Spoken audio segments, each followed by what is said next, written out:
Hey everybody, Tad Stevens, CPEthink.com here. Thank you for attending today's webinar. A couple of housekeeping items. There are going to be 3 poll questions per credit hour. You must answer all the poll questions to get credit for the webinar. If for a technical reason you can't answer the poll, just do so in the chat, or just say, hey, I can't answer this poll in the chat, and we'll note that, and that will do. There will always be at least one person working the chat. Most of the time there's going to be 2. So please ask questions as we go. We'll answer them either as we go, as soon as we can, or at the end of the webinar, depending on the presenter. To get your certificate of completion, you will take a 1-question final exam from your My Courses area, just like you would a normal course. Before the webinar is over and shortly after the webinar is over, it will look like this on your My Courses page. And then within 30 to 60, sometimes 90 minutes, we will update our system from the webinar provider, and it will look like this. So after that, you would go over here and click one of the icons under the Take Exam column. It will start your 1-question final exam. Answer true that you attended the webinar. Submit the exam for grading. Answer all the NASBA feedback questions, please. Click Next. Click OK. Yes, submit the exam for grading. You will be returned to your My Courses page, and you will see that this column has changed to Exam Passed, and you can click one of these icons to get your certificate of completion. If you have any questions, just click the chat bubble down here in the lower right. Click Send Us a Message, or sometimes it'll say Start a Conversation. Just enter in whatever you want to enter down here. Click the red arrow and it will contact us, and we should answer immediately, but we usually answer within 5 minutes, always within 30 minutes, unless it's off hours, and sometimes we'll get back to you as soon as we can. So thanks again for attending the webinar. Have a great rest of your day, and let us know any questions. Bye. Hi, it's Andy Lockwood. I am a college advisor and an author, and I'm excited to have this opportunity to teach this class for accountants and CPAs who want to go a little bit deeper on how financial aid and merit aid works, because I'm sure you have a lot of clients. If you're watching this, maybe even you are in this category of being a little freaked out by how much college costs and thinking it's helpless and there's nothing you can do. Maybe you think you earn too much. So I'm going to cover a lot of the mistakes and some tips and some myths and some realities of how the whole thing works and how you can be a better resource for your clients when it comes to figuring out how to pay for college, because we all struggle with that. I have 4 kids myself, 2 in college, 2 on the way. I'm right there with possibly you and definitely a lot of your clients. So I'm going to switch to my screen here. I'm going to share my screen after I put on the old cheaters and get right into my presentation. Closely guarded secrets, financial aid and scholarships. Okay. So what we're going to cover today is how to get more money for college, so your kids, your clients, possibly you, can send your children to the schools they deserve, so they don't have to eat mac and cheese, nothing against that, or brown bag all of their meals for the next 10 years, plus myths and fake financial aid news, and even some stuff that, unfortunately, yes, it's true, I see some CPAs get wrong. We work with a lot of CPAs in our practice.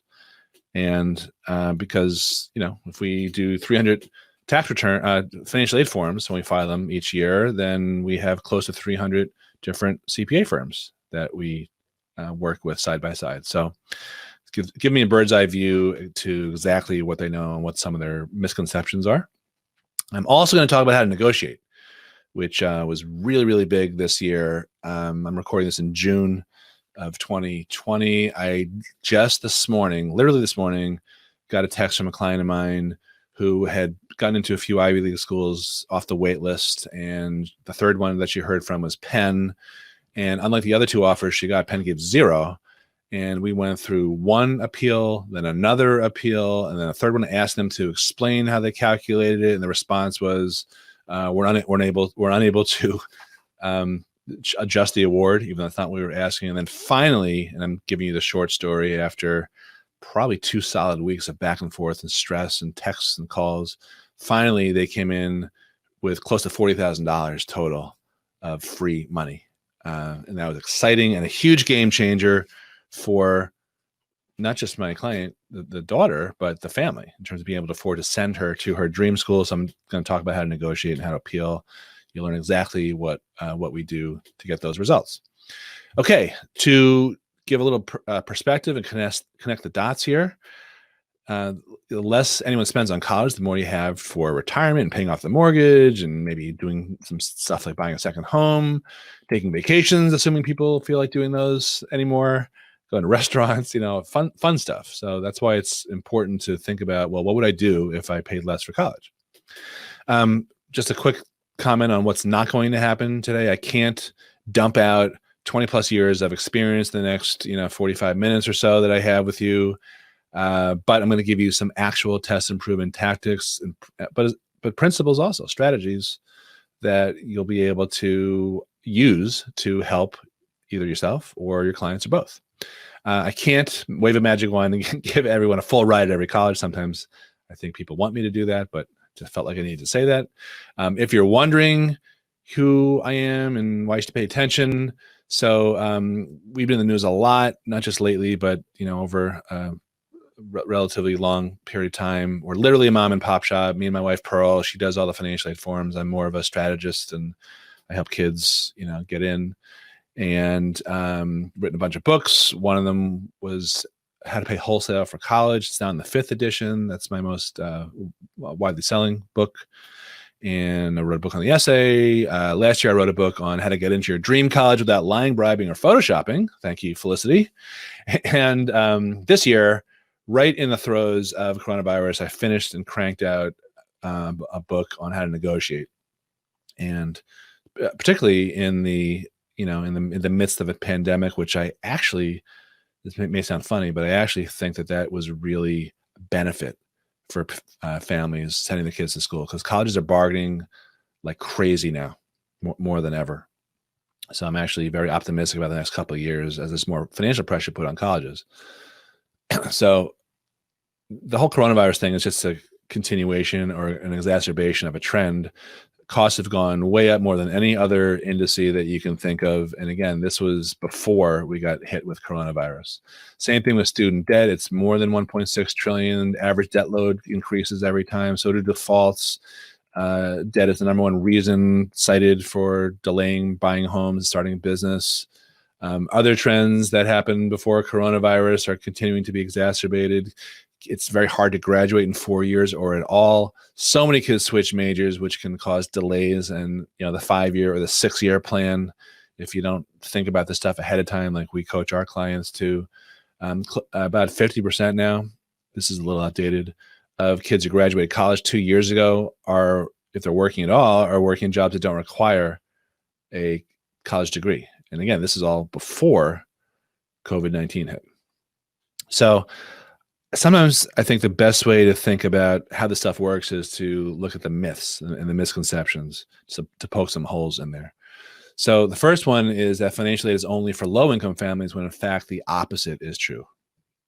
The next fake financial aid fact is fake news, is that the forms are straightforward and easy. So that's partially incorrect, because they may be straightforward, but the devil lurks in the details. So you have to really understand some of the nuances, which I'll explain in a few minutes. Next myth is your guidance counselor can help. We love our guidance counselor. We have 4 kids. She's worked with all of them, but she is just outnumbered, outgunned, and untrained in areas of college finance in particular, but also admissions. And frankly, most guidance counselors report they spend about 19% of their time on college advising. They have a lot of other things on their plate. Next thing that is a big mistake or a fake fact is you shouldn't apply to colleges with high sticker prices, because they cost a lot. In reality, they may not cost so much, particularly the private schools. They're the ones that are wheeling and dealing. And the last fact, I guess I alluded to this experience earlier, is that financial aid officers can help you. Well, if my client, Shreya, the one who got into Penn, if she took the first response, we don't have any money for you, at face value, and then didn't fight it 4 times after being told no 3 times, then she may have not gone to her dream school, or she would have paid full price, or her parents would have. So that's why I don't think they're on your side, because they're businesses. They're trying to get money, as much money as they can, just like any business should. So now let's look at some truths. The average discount from a private college, and this has gone up every year according to the National Association of Collegiate Business Officers, NACUBO, is currently 52.2%. I predict that's going to jump again once the dust settles from what's happening in 2020. Second myth is that most aid goes to parents in the top quartile of income. That is a truth. Not a misconception. High income earners are the ones who get the most money. Third truth is you can actually legally, thank you very much, and ethically really radically improve your eligibility with some techniques that, listen, they don't work for everyone. I just want to be clear. But when they work, they really work like gangbusters. So I'll talk about some of those techniques. Next truth is colleges will negotiate if it's in their best interests. And I guess I just let this one out of the bag. Nothing works for everyone. Some strategies are effective for some families, but not for others. So that's a full disclosure, transparent truth right there. So here's an example of a before and after. This our different client received an award, $29,000 in free money, $5,000 in a loan. And then we negotiated it, and they brought that up to $29,000 plus $5,000 in free money, and then the loan also. And then, they came up with this, Rensselaer Recognition Award, which to me is like, we recognize that we need to get you to come. And then we negotiated a third time, and we were able to increase it for a total of $17,000 above and beyond what was offered initially. And this is renewable, so it's a $68,000 swing. Not bad. Here's another client of ours from out in the Chicagoland area who initially from USC, University of Southern California, aka the University of Spoiled Children, thank you, received $93.69. You notice how none of this is like a round number? Pet peeve of mine. And we were able to negotiate that to $37,857 following my techniques, which, is a $28,000 plus times 2, close to $60,000 swing. Not bad, $57,000, I believe. So let's talk about how to get more need-based aid. There's different types of aid. We're going to start talking about need-based aid. And you're probably familiar with the form called the FAFSA, about 100 questions, less complicated than tax return, required by every college. It factors in about 70 things, including income, meaning all income. I'll get to that. Your savings, number of kids in college, your age. Those are the big ones. It's not all about income. And then we're going to talk about the exemptions, like what should not go on the FAFSA. That's where a lot of people make mistakes and fall prey to these landmines. And that's understandable because this is, even though this is the simple form, right? This is the simplified view of how the FAFSA and the federal financial aid system works. So kick back, get ready to take some notes here. Give me about 17 hours and we'll get through. I'm kidding. I'm not going to do it this way. I'm going to continue muddling along the way I've been muddling along in a simplified view of how all this stuff works. Yeah, that was the easy form. The FAFSA is the easy form. The hard form that other colleges use is the CSS profile, and that has double the amount of questions. It's probably 10 times as invasive as the FAFSA. It's required by approximately 400 colleges. And that's, by the way, that's not instead of the FAFSA, not in lieu of it. It's in addition to the FAFSA. So it really depends on where you apply. A lot of accountants drop the ball on this one. They don't realize that there could be other forms to complete besides the FAFSA because that's one they've heard of. Some of these non-custodial, CSS profile colleges require, in a divorce situation, the non-custodial parent to complete their own CSS profile, which is not the case with the FAFSA, by the way. There's much more disclosure if you're self-employed and you have business entities or even sole proprietorships.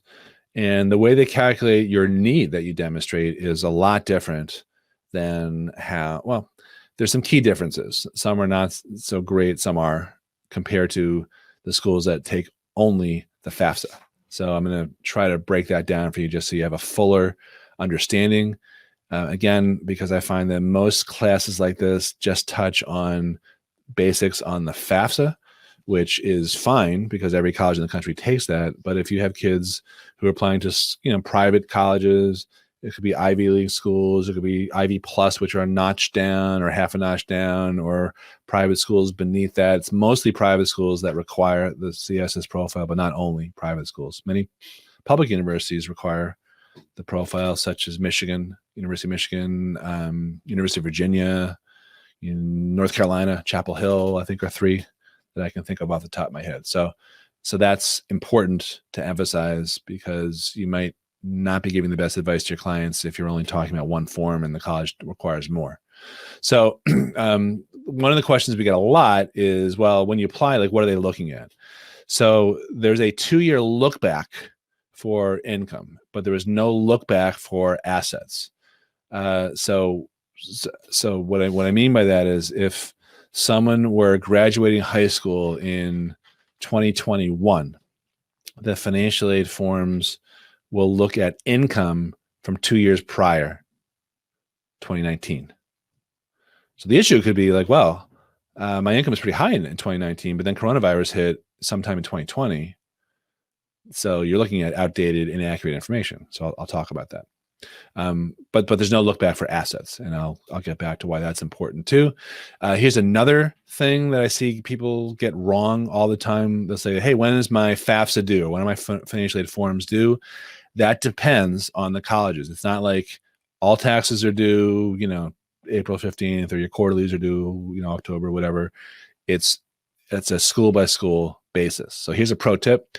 Figure out what the earliest deadline is for all the schools on the kids list, and then file everything that day or before, in advance of that deadline.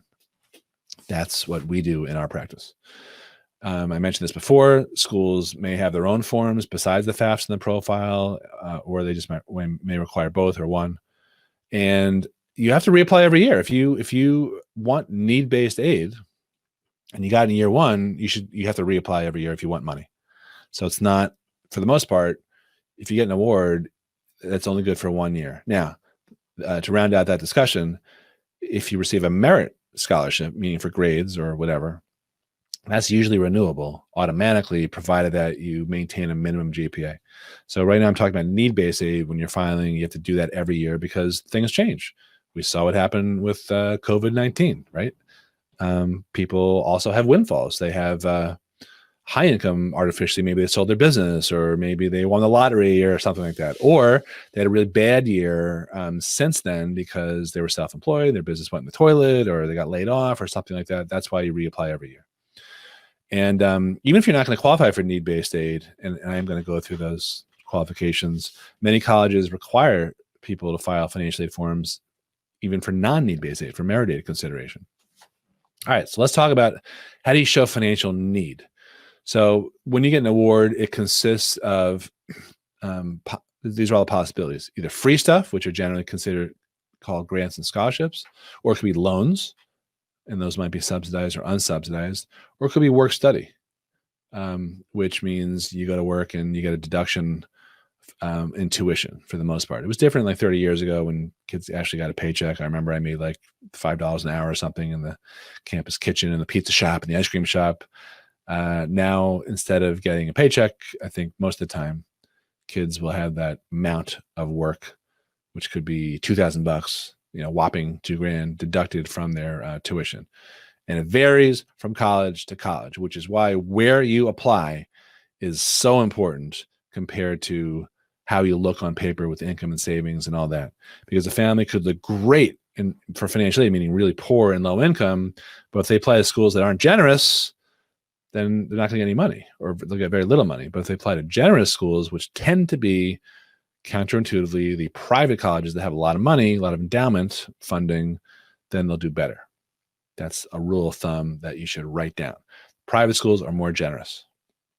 Don't rule them out because they have high sticker prices. All right, let's talk about this concept of the expected family contribution, EFC, expected family contribution. This is really key term for college finance because it stands for what's supposed to symbolize is what colleges think you can afford for 1 year. So the lower you can get your expected family contribution, the more need you'll show. Therefore, that translates directly into the greater eligibility for grants and scholarships.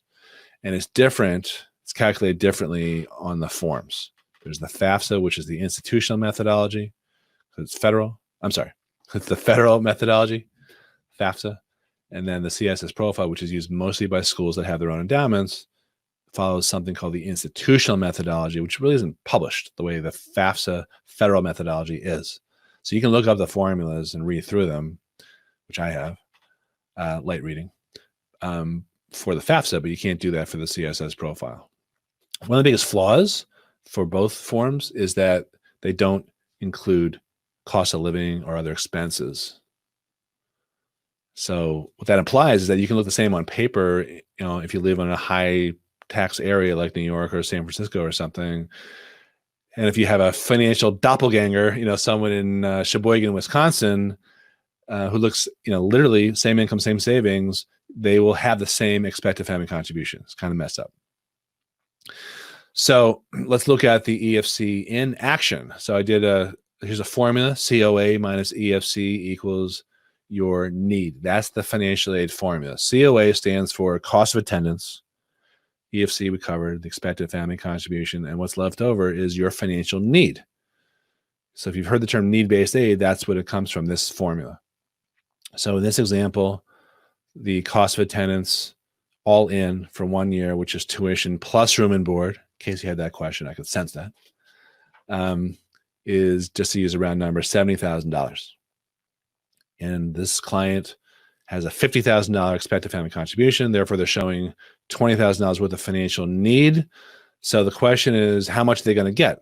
And the answer is it depends, because some schools are a lot more generous than other schools. Some will give all of that $20,000 because they meet 100% of need. Some schools will give less. Right, 60% will meet that $20,000. So a school that costs $70,000, the net price will be $50,000 in this example. You following along with me? I can't hear you if you answer me, so I'm going to take that as a yes. So like I said before, it really matters where you're applying or what pond you're fishing in. So if a college meets 100% of need, you're paying only your expected family contribution. If it meets 90% of your financial need, so not $20,000, but 90% of that, $18,000, you'll pay your expected family contribution of $50,000 plus the gap that they don't meet of $2,000 or 10%. That equates to $52,000. Got that? Just going to leave that up here so you understand that. It's simple math. You guys are accountants. God help me if you can't figure it. No, I'm kidding. If you can't figure it out, it's because I didn't explain it right, but I think you should get this. If you want to figure out, if you're the type to do the research, which colleges are more generous than others, I would write down Common Data Set and the College Board as two different resources. The Common Data Set is really a unifying sort of format for colleges to report a lot of this information. So if you had a client interested in applying to University of Texas, I would put in Google, the search bar, University of Texas Common Data Set. But you could also go to the College Board. None of these is 100% accurate, of course, but you can go to the College Board and they compile a lot of the same information too. So it depends on what format you prefer. Common Data Set is a lot more wonky. All right. So next I'm going to talk about some strategies, because if there's a way that you can lower your expected family contribution, let's say by $15,000, then what you'll do is increase your need by $15,000. And I wrote a report called How to Hide Your Money from the Financial Aid Office, which had a hard time getting published on Facebook because it's a little inflammatory and sleazy sounding, but I assure you, I am not a sleazebag. It's full of strategies that I'm going to share with you right now. Because if you can, of course, lower your expected family contribution, what you're doing is improving your eligibility. So at schools that meet 100% of need, you could get another $15,000 per year. Most schools don't meet 100% of need, so it'll be less than $15,000 a year, but still, it's the same principle. One of the things I wanted to just show again, to bolster the assertion I made before about private schools being the ones that discount the most, is that private schools, they may charge $70,000, but if you have a $35,000 expected family contribution, you'll only pay, in the high 30s or low 40s. Whereas at a public college, which doesn't meet much need at all, if any, especially for six-figure earning families, they're not going to discount you anything. So even though that school is cheaper, it's actually going to cost more. So the cheaper state university has a lower sticker price, but the net price is more expensive. So cheap ain't so cheap. All right. A lot of people ask me, what's the number where if you go over it, you can't you can't get any type of financial aid? Well, let's talk about the income ceiling. Is there a cutoff? How much is too much? What income do they look at? Let's talk about all of these. And then we're going to talk about the main parts of the EFC formula, which is income and assets. So income means all income, untaxed also.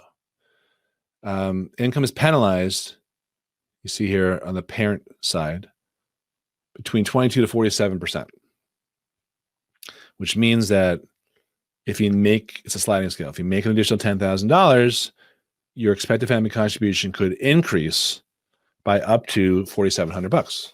Remember, you want to decrease your EFC. So you're penalized for earning a high income.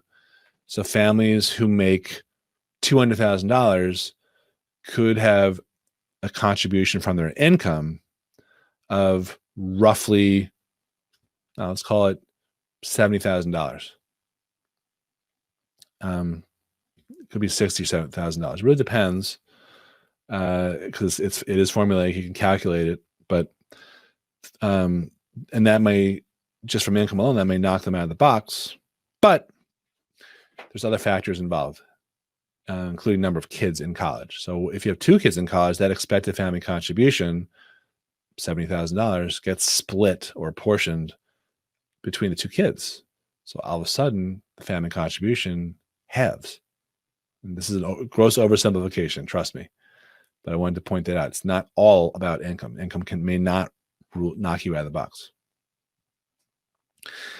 When it comes to savings, parents' savings are penalized at a much lower rate, a much lower assessment than student savings are. And that's where the opportunities are. So any advice that you give to a client to save in their kids' names with UTMA or UGMA, and I am going to talk about the 529, that may crush their eligibility, frankly. May be good for tax purposes, but the family is applying to the right schools that are going to be generous to them and their income's in the right area. And I gave you the quick and dirty income EFC calculation. Call a third, maybe, just to be safe. So a $200,000 family, maybe $60,000 is going to be the EFC from income. May be beneficial for tax purposes, but lousy for college financial aid purposes to save money in your kids' names. Because you're penalized at 20 to 25%, as opposed to, as a parent, only 5% and change.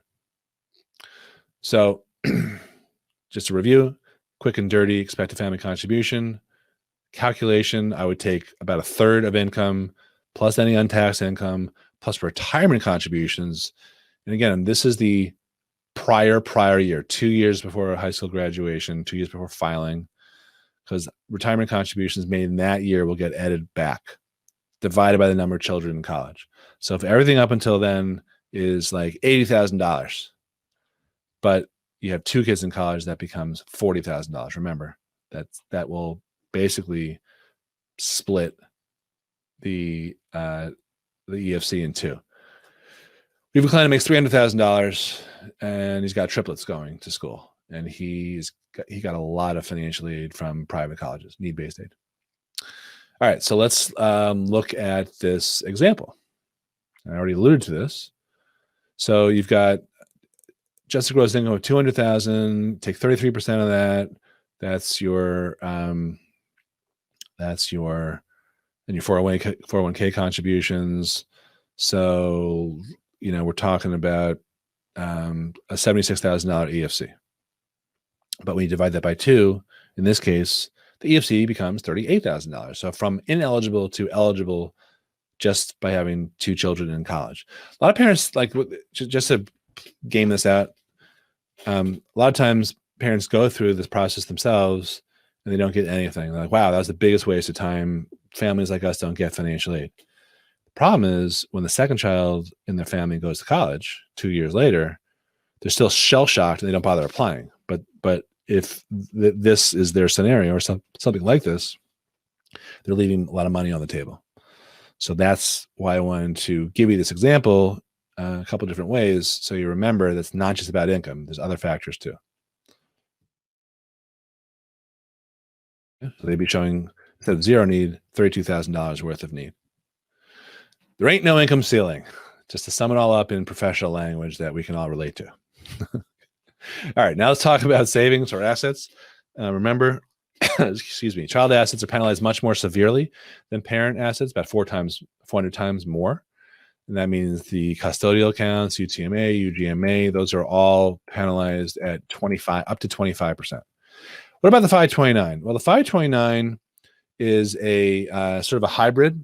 It is now considered under the federal rules for FAFSA-only schools. It is considered to be a parent asset, which is a good thing because it's penalized more benignly. Well, it's not a great thing because you're still penalized for having a 529, right? So the question about the 529 is not whether or not it penalizes you, it's how much. But for the most part, it penalizes you at the lower rate, which is better. However, and this is a big caveat, many private colleges that don't feel obligated to follow the federal methodology can do whatever the hell they want.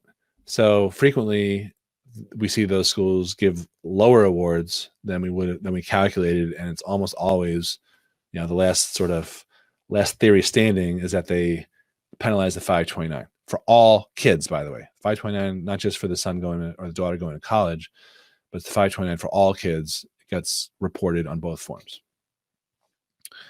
You can check out the rules and regulations on FAFSA.gov. And I cover this a lot in my book, How to Pay Wholesale for College, which is on Amazon. And it makes a great gift for any holiday.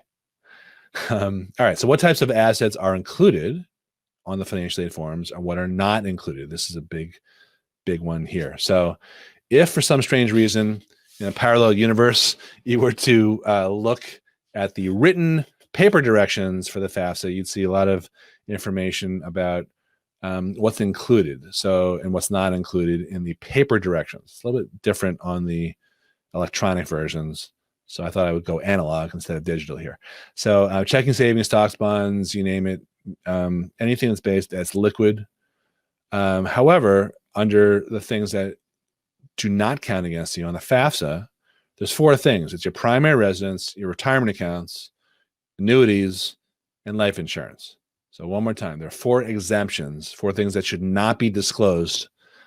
If you do disclose them, you shoot yourself in the foot. You get less money because you've pumped up your EFC. You've decreased your eligibility. I'm saying the same thing in different ways. So on the FAFSA, it says very clearly, if you're a directions reading type of person, primary residence should never be disclosed. Your retirement accounts, any type of retirement account, pensions, 401k, 403b, IRA, SEP, Simple, Roth, traditional, whatever. Annuities, all exempt, and life insurance is totally exempt too. Now, here's something else that's interesting that surprises a lot of accountants, particularly ones that I know who filled out their own forms before they met me. Businesses basically have a zero value. If you look at these directions, the sum and substance of them is that if you employ fewer than 100 employees, you should put down 0 for the worth of the business. This trips up a lot of people. Hopefully you didn't make this mistake for any of your clients. You never will do this again if you did make that mistake. maybe even for yourself. This could be a big money saver for yourself. So just think about these. Most businesses have a zero worth. All right, let's talk about some landmines. Danger.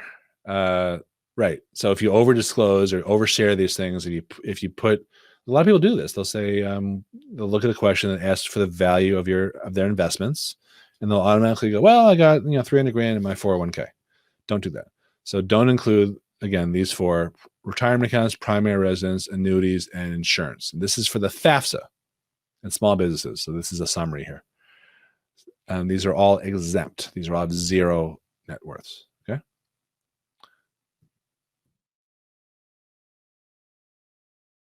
However, the CSS profile is a little bit different. So on the CSS profile, your primary residence is disclosed.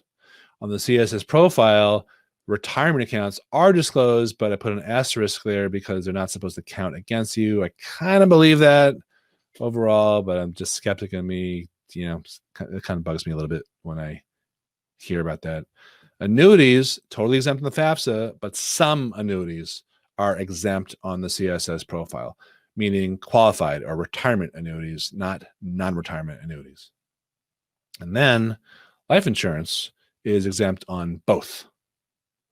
So if you're thinking about moving money out of one bucket to another in order to improve eligibility legally and ethically, thank you very much the same way that someone will get money out of a senior citizen's name for Medicaid benefits with a 5-year look back, you may want to consider exploring these techniques of shifting money from one area, that like a child's name or parent's name, stocks, bonds, mutual funds, cash, whatever, into one of these 4 exemptions. And the last 2 are the ones that typically work the most. But again, I'll say it multiple times because I did practice law for 5 years and I'm still recovering, which is that this doesn't work for everyone. All right, back to the 529. Just to review here, it is a parent asset. We suspect some still treat it as a child asset. Should you sell your 529? I guess that's the thing we need to discuss. Well, the problem is if you have a low income on paper, then yeah, it's probably not a good thing to have a 529. But if you have a $500,000 income with one kid in college, then the 529 is probably a good thing for you. So I wouldn't necessarily rush to sell it.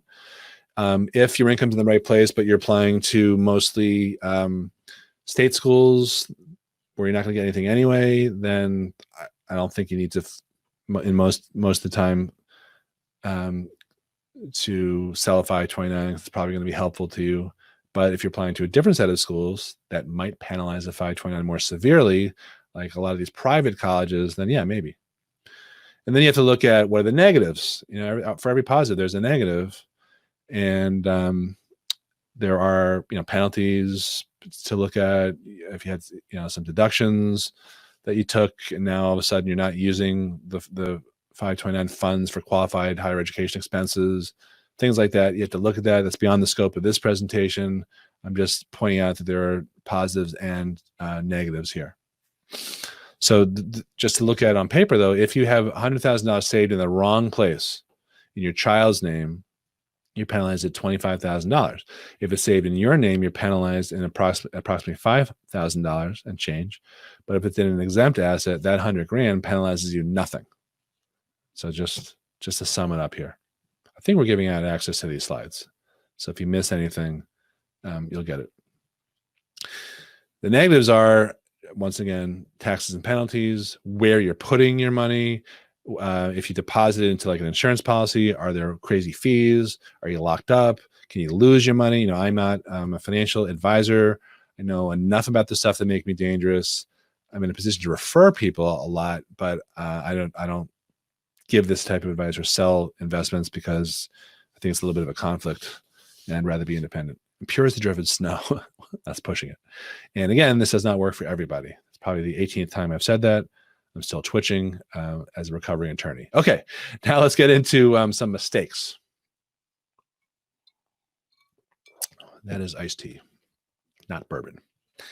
Okay, so some of these will be review, some of these will be new.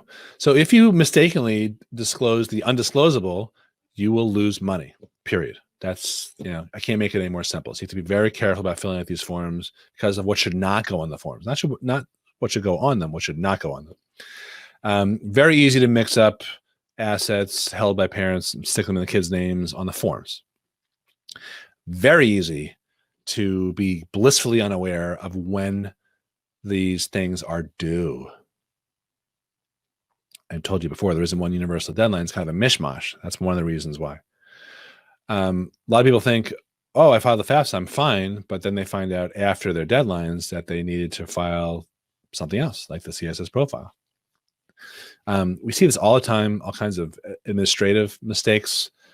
We see this on tax returns too. A lot of times the dates of birth for kids are wrong. A lot of times the social security numbers are wrong. Same thing with the financial aid forms. The problem is that when you file a FAFSA, it links up with the Department of Treasury, IRS site and ports over whatever's filed there.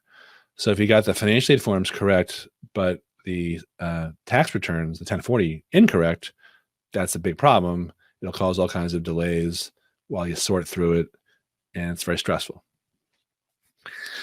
This is a big one too, failing to respond to follow-up requests for information. So this is the best way that my wife describes this. She does, all the forms in our practice. I don't really do the real work. She says, unlike tax returns, when we dump all of our stuff on our account, he files everything and then we're done.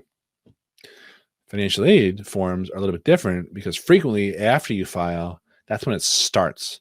There could be multiple requests for additional information that get lost in your inbox for email or your kids. You just can't let that happen. And then there's the whole thing about negotiating, which happens afterward too, which I already, revealed, spoiler alert, some of the results, but that also happens after you file. Biggest mistake is not applying it all. A lot of people just figure, I shouldn't do it. Why should I? And sometimes they're right. Many times they're wrong. So everyone should file because some of their schools on their list may want the forms for merit also. It may not have nothing to do with need-based aid.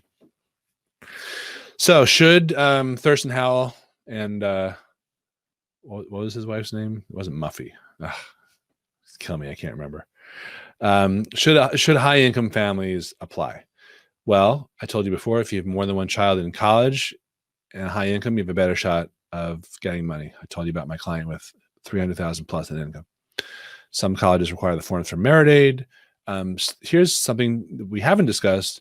If you show financial strength on paper, that actually will make you more desirable as a family to admit. So that's a reason for filing too.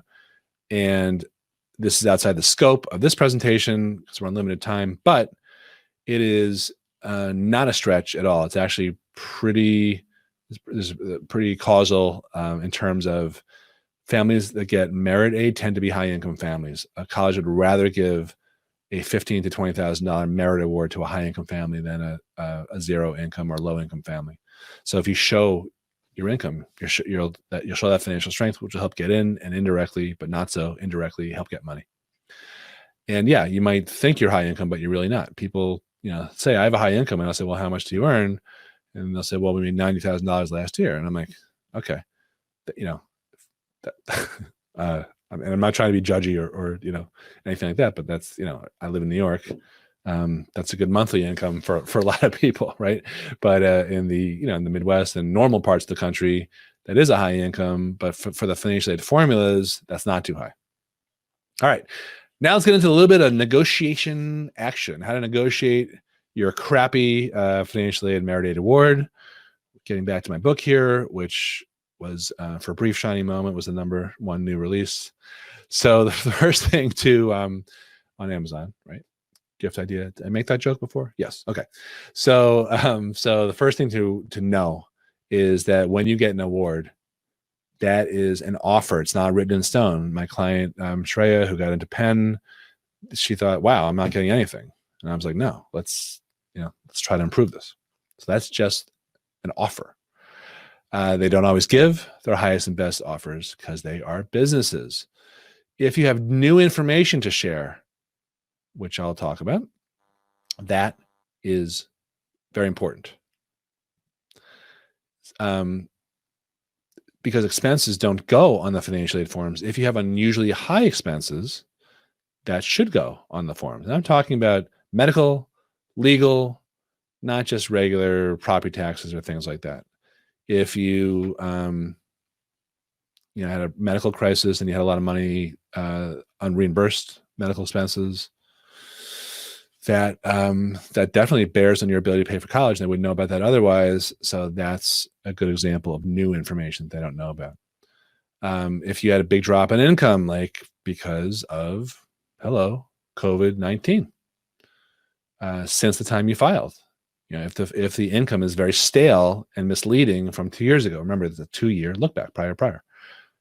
And I wrote a lot of appeal letters this year about coronavirus, how it affected my clients' businesses and their income for the people who weren't self-employed, etc. My favorite thing to have is a competing offer from a rival college. So just to go back to what I was talking about before with the Penn kid, Shreya, she had gotten a great award from Cornell and a near identical award from Johns Hopkins, which is not an Ivy League school, but it might as well be. And Penn gave 0. So we showed those awards to Penn, and they still didn't budge for a couple rounds, which is beside the point. But ultimately, when they came up with their final award, they did pretty much match what we gotten from the other schools. By the way, my conversation today was along the lines of, hey, with the family, it was like, hey, I even a little reluctant to bring this up, but I kind of think we can get more. And they're like, no, we're happy, we're good. We don't want to test. We don't want them to pull the money away. I was like, yeah, I agree with you, I guess, out of superstition, but there's a little more meat on the bone there because of the rival colleges. So anyway, those are the 6 principles to think about in terms of how to improve a financial aid award. So here's another case study. We have clients who live in a very affluent area. Their daughter applied to some really expensive schools. 2 years ago, he was downsized. The dad was downsized from a financial services job, and they, I didn't know them at the time, but they bought a headhunting franchise in 2018, which I think is questionable, but that's beside the point. And then they plowed more money in afterward. So their income, at least the corporate income, showed a 6-figure gross and a loss net. Their adjusted gross income was about $120,000 because he got a severance, and that is what their colleges were looking at on the financial aid forms. We were able to negotiate that a little bit, and then Boston College came up with $28,000 initially. And then we said, look, that's nice, but let's try to get some more. They're still on the hook for $45,000. And we pointed out that 19, even before coronavirus, was much worse than 2018. Financially didn't budge. They said, no, we don't think that you're showing all your income. We know a lot of self-employed people hide income. And we're like, what? No. And the sort of the subtext was, how do you live in this really affluent area, but you're only showing 50 grand on paper? So then we had to get to a weird type of position, which was, how do we disprove income? How do we prove a negative? They're like, show me the money. And we're like, we don't have it. There's no there, right? How do you prove the absence? So I teamed up with the CPA, who very nicely and swiftly wrote up the equivalent of like an accountant's letter, saying, no, there's nothing funky here. They're taking reasonable and ordinary customary deductions. He's been plowing his savings in. We're not hiding anything. What you see is what you get. So then they bumped it up by $6,600, and then we came back and they came back with another $9,400, and they brought the whole package up to $44,000 from $28 something thousand. So that was close to a $16,000 increase, and I feel like he's going to get that the next couple of years. Okay, another thing to think about is financial need is in the eye of the beholder, meaning the financial aid office. They have professional discretion to engage in another term called preferential packaging. So it's highly recommended here. So hear me now, believe me later, that your best bet is to apply to colleges that want your child. You're more likely to get need-based money and, of course, merit-based money from schools where the kids are in the top of the incoming cohort, the top, 10%, 20%, that type of thing.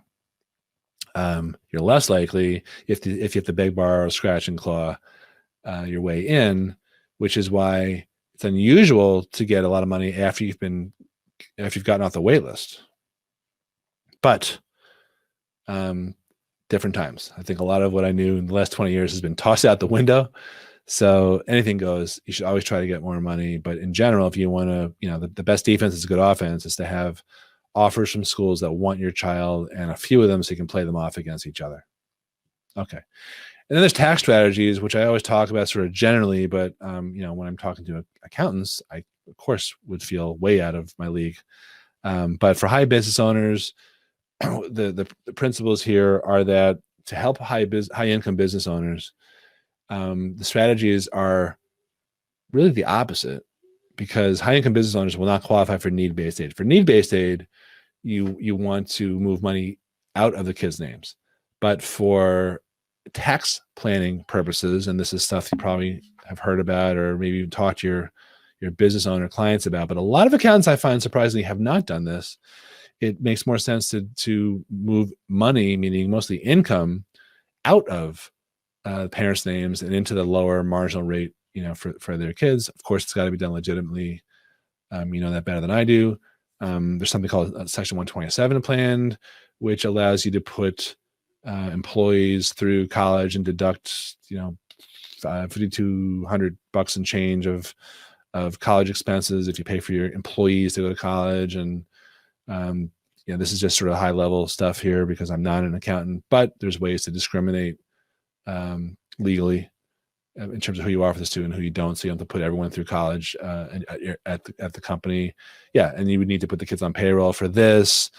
And then you can take advantage of education credits. And I have a really good partner whose name is Rick Darvis. I don't know if you've heard that name, but he handles a lot of our high income business owners, and he has a lot of very creative, legitimate strategies. He's helped us personally. A lot of times when doctors are done depreciating equipment, they gift them to another party, and then in their family, like a child, and lease it back, and then they can deduct the lease payments. So there's a lot of creative stuff that you can do that's not really based on financial aid. It's more tax planning. But honest to God, who cares where the money comes from? If it's coming from reduced taxes, they have more money to be able to pay for college. So don't overlook these types of strategies also. The issue is usually that accountants and CPAs don't know, should I go need-based? Which way do I tackle this? Which path do I follow? All right. So that is pretty much the rest of the everything I wanted to cover today. If you are interested in learning more about getting into this field yourself, I do have a training program, a certification program. It's not a franchise. It's like being licensed. Well, it actually is being licensed to use my materials and get my training and get my help to help you get more leads, to help you get more clients who have a big problem. They have what they call in marketing a bleeding neck. They're facing college costs. They don't know what to do. And if you can solve that for them, then there's you're like a knight in shining armor. My client, the family could not stop gushing over the fact that we went from zero to $39,000 and change at Penn, and they'll do anything for me. I get referrals like crazy. So if you can solve a huge problem like that, you're a different type of professional advisor. You're not just a tax preparer. So you can look at our site, collegeguruacademy.com/certification. If you want to just contact me, our regular site and email is lockwoodcollegeprep.com. My direct email is ceo@lockwoodcollegeprep.com. And if you have any questions about college admissions, financial aid, merit aid, test prep, college return on investment, that's a big one. You're more than happy. I'm more than happy to talk to you about that. This is what our website looks like. We get great reviews, from our clients. We're legitimate business. We don't take on Lori Loughlin or Felicity Huffin types of people. So if you want to talk to us, this is the best way to reach out by email, ceo@lockwoodcollegeprep.com. Phone calls are harder. I don't really talk to people live. Everything's scheduled out. So the certification program is listed there. The email is right there. And I think I should stop sharing my screen now, so I can come back on. And thank you for taking this time and learning more about this super important issue that a lot of your clients undoubtedly are facing and really stressed out about. So hopefully you got a few nuggets out of here that will help you help your clients and make you look like the white knight in shining armor. And again, feel free to ask me any questions about clarifying stuff or whatever. Thanks for watching, and I hope to speak to you soon. Bye-bye. Thank you for attending today's webinar. To get your certificate of completion, you will take a one-question final exam from your My Courses area, just like you would a normal course. Before the webinar is over and shortly after the webinar is over, it will look like this on your My Courses page. And then within 30 to 60, sometimes 90 minutes, we will update our system from the webinar provider, and it will look like this. So after that, you would go over here and click one of the icons under the Take Exam column. It will start your one-question final exam. Answer true that you attended the webinar. Submit the exam for grading. Answer all the NASBA feedback questions, please. Click Next. Click OK. Yes, submit the exam for grading. You will be returned to your My Courses page, and you will see that this column has changed to Exam Passed, and you can click one of these icons to get your certificate of completion. If you have any questions, just click the chat bubble down here in the lower right. Click Send Us a Message, or sometimes it'll say Start a Conversation. Just enter in whatever you want to enter down here. Click the red arrow and it will contact us, and we should answer immediately, but we usually answer within 5 minutes, always within 30 minutes, unless it's off hours, and sometimes we'll get back to you as soon as we can. So thanks again for attending the webinar. Have a great rest of your day, and let us know any questions.